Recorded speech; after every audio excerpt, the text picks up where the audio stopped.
تو یا تو آپ اگر انگلیوں پہ یاد رکھ سکتے ہیں تو آپ اس طرح کر لیں، ورنہ وہ ڈیجیٹل تسبیح جو ملتی ہے میرا تو خیال ہے وہ زیادہ بیٹر رہے گی، کیونکہ تعداد میں آپ نے بالکل بھی رد و بدل نہیں کرنی۔ 100 دفعہ کہا ہے تو 100 دفعہ ہی پڑھنا ہے، 101 یا 99 نہیں ہونا چاہیے۔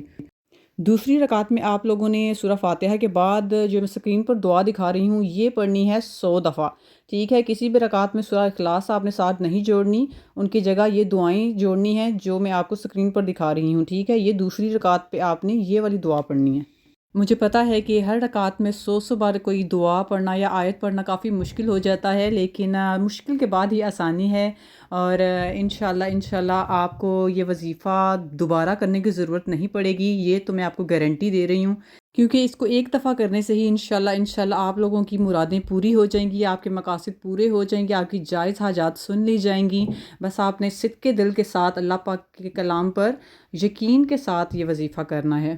تو جی اسی طرح تیسری رکعت آپ نے پڑھنی ہے جس طرح باقی رکعت آپ نے پڑھی ہیں، بس آپ نے سورہ اخلاص کی جگہ یہ جو آپ کی اسکرین پر دعا آ رہی ہے یہ 100 دفعہ پڑھنی ہے، ٹھیک ہے؟ سورہ اخلاص نہیں پڑھنی، اس کی جگہ یہ دعا آپ لوگوں نے پڑھنی ہے 100 مرتبہ، ٹھیک ہے؟ اسی طرح جب آپ چوتھی رکعت کے لیے کھڑے ہوں گے تو سورہ فاتحہ کے بعد یہ جو اسکرین پر دعا آ رہی ہے یہ آپ نے پڑھنی ہے 100 مرتبہ ہی۔ اسی طرح آپ لوگوں نے چاروں رکعتوں میں ڈیفرنٹ دعا پڑھنی ہے سورہ فاتحہ کے ساتھ، اور ساری دعائیں 100 مرتبہ پڑھنی ہیں۔ جو آپ لوگ عام نفل نماز پڑھتے ہیں یہ سیم اسی طرح ہے، صرف اس کا طریقہ کار تھوڑا سا الگ ہے، اور آپ نے پورے یقین کے ساتھ یہ نماز ادا کرنی ہے۔ یہ میں آپ کو بار بار تلقین کر رہی ہوں، بالکل بھی آپ نے دل میں شک و شبہ نہیں رکھنا کہ میرا کام بہت بڑا ہے، پتہ نہیں ہوگا یا نہیں ہوگا، یا یہ وظیفہ کام کرے گا یا نہیں کام کرے گا، یہ اس طرح کی باتیں اپنے دل میں بالکل بھی نہیں لے کر آنی۔ اس وظیفہ کو آپ نے کبھی بھی آزمانے کے طور پر بالکل بھی نہیں کرنا ہے، بس آپ نے کامل یقین رکھنا ہے کہ ہوگا، آپ کی دعا قبول ہوگی، اور ٹرسٹ می آپ لوگوں کو جیسے یہ وظیفہ ختم کریں گے نا آپ لوگوں کے دل کو ایسا سکون مل جائے گا جیسے آپ کی دعا قبول ہو چکی ہے، اور واقعی وہ قبول ہو چکی ہوتی ہے۔ اس بات کا آپ نے یقین رکھنا ہے، اپنے دل میں اپنے ذہن میں وسوسوں سے دور رہنا ہے۔ چلے میں اگلا پروسیس بھی آپ لوگوں کو بتا دوں کہ جب آپ لوگ 4 رکعت نماز نفل ادا کر لیں گے، اس کے بعد جب آپ سلام پھیر لیں گے تو وہیں پہ جائے نماز پر بیٹھے بیٹھے آپ لوگوں نے ایک تسبیح یعنی کہ 100 بار آپ نے پڑھنا ہے۔ یہ جو اسکرین پر دعا آ رہی ہے یہ آپ نے 100 مرتبہ پڑھ لینی ہے وہیں پر بیٹھے بیٹھے، کسی سے بھی آپ نے گفتگو نہیں کرنی اس کے دوران، ٹھیک ہے؟ آپ نے وہیں پر بیٹھے بیٹھے جائے نماز پر تسبیح پڑھ لینی ہے، بغیر کسی سے بات کیے، بغیر کسی سے گفتگو کیے، کیونکہ یہ اس وقت آپ اور اللہ کا معاملہ یہ چل رہا ہوتا ہے، ٹھیک ہے؟ آپ نے کسی بھی اور انسان کو بیچ میں ایڈ نہیں کرنا۔ یہ تسبیح مکمل کرنے کے بعد آپ لوگوں نے آخری کام جو کرنا ہے، آپ نے سجدے میں چلے جانا ہے، وہیں پہ بیٹھے بیٹھے سجدے میں آپ نے جانا ہے، اور ہاتھ آپ نے دعا کی طرح ایسے زمین پر رکھ لینے ہیں جیسے دعا مانگ رہے ہوتے ہیں، ٹھیک ہے؟ سر آپ کا نیچے ہونا چاہیے سجدے میں، اور ہاتھ آسمان کی طرف پھیلے ہونے چاہیے، اور آپ نے یہ جو تسبیح آ رہی ہے آپ کے اسکرین پر یہ آپ نے 200 دفعہ پڑھنی ہے سجدے میں جا کر، ٹھیک ہے؟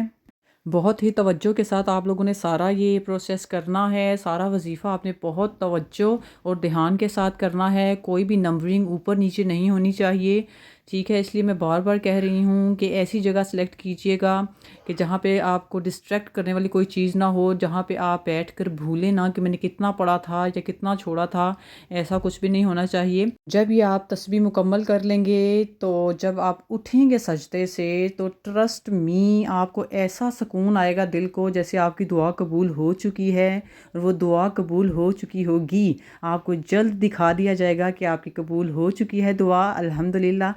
اور میں انشاءاللہ اسی ویڈیو کے نیچے آپ لوگوں کے کمنٹس دیکھ رہی ہوں گی جس میں لکھا ہوگا کہ ہماری دعا قبول ہوئی، الحمدللہ۔ انشاءاللہ میں ویٹ کروں گی، آپ لوگوں نے لازمی مجھے بتانا ہے، ٹھیک ہے؟ اب میں آپ سے شیئر کرتی ہوں کہ کیا ٹائمنگ آپ نے سلیکٹ کرنی ہے، کس دن یہ پڑھنا ہے، کیونکہ یہ آپ ہر دن نہیں پڑھ سکتے، اس کا ایک اسپیسیفک دن ہے جس دن آپ اس کو پڑھ سکتے ہیں۔ اور مجھے امید ہے کہ آپ کو طریقہ اچھے طریقے سے سمجھ آ گیا ہوگا، اور مجھے بار بار کمنٹ سیکشن میں نہیں بتانا پڑے گا، میں نے اپنی طرف سے پوری کوشش کی ہے کہ آپ لوگوں کو صحیح طرح سے سمجھا سکوں، اور اس سے آسان وے میرے پاس نہیں تھا سمجھانے کا، تو آئی ہوپ آپ لوگوں کو سمجھ آئی ہوگی۔ تو چلیں اب میں آپ کو بتا دیتی ہوں کہ یہ وظیفہ آپ نے کس دن کرنا ہے۔ آپ نے یہ وظیفہ کرنا ہے جمعے کو، جمعے کی رات کو آپ نے یہ وظیفہ کرنا ہے، یعنی کہ جمعے رات اور جمعے کی درمیانی شب جو ہوتی ہے اس میں آپ نے یہ وظیفہ کرنا ہے، یعنی جمعرات ختم ہو جاتی ہے نا رات 12 بجے، اس کے بعد جو ٹائمنگ شروع ہوتی ہے وہ جمعے کی شب کاؤنٹ ہوتی ہے، ٹھیک ہے؟ اس رات میں آپ لوگوں نے یہ وظیفہ کرنا ہے۔ میری مانے تو بہترین وقت جو ہے وہ تہجد کا ہے۔ آپ ٹائمنگ جو مرضی سلیکٹ کر سکتے ہیں جمعے کی شب میں، لیکن میری مانے تو تہجد کا ٹائم سلیکٹ کریں، کیونکہ وہ بہت ہی زبردست ٹائم ہے کسی بھی دعا کی قبولیت کے لیے، کسی بھی وظیفہ کی قبولیت کے لیے، ہر اس چیز کے لیے جو اللہ سے اٹیچ ہے، کیونکہ وہ تہجد ایک لاڈلی عبادت ہے، آپ لوگوں کو بھی پتہ ہے۔ تو اس وقت تو ویسے ہی دعائیں اتنی زیادہ قبول ہوتی ہیں، تو اگر آپ یہ وظیفہ بھی اسی ٹائم پہ کریں گے تو 2 کی پاور آ جائے گی، یعنی کہ تہجد کا ٹائم بھی ہوگا اور وظیفے کی پاور بھی ہوگی، تو انشاءاللہ آپ کو جلد از جلد اس وظیفہ کے رزلٹ نظر آ جائیں گے۔ امید کرتی ہوں کہ آپ کو آج کا ولاگ بھی میرے باقی ولاگز کی طرح پسند آیا ہوگا۔ اگر پسند آیا ہو تو لائک کمنٹ لازمی کیا کیجیے، subscribe my channel for more vlogs, bell icon press کرنا مت بھولیے گا، اور دعا ہے کہ جو یہ وظیفہ کرے اسی دن اس کو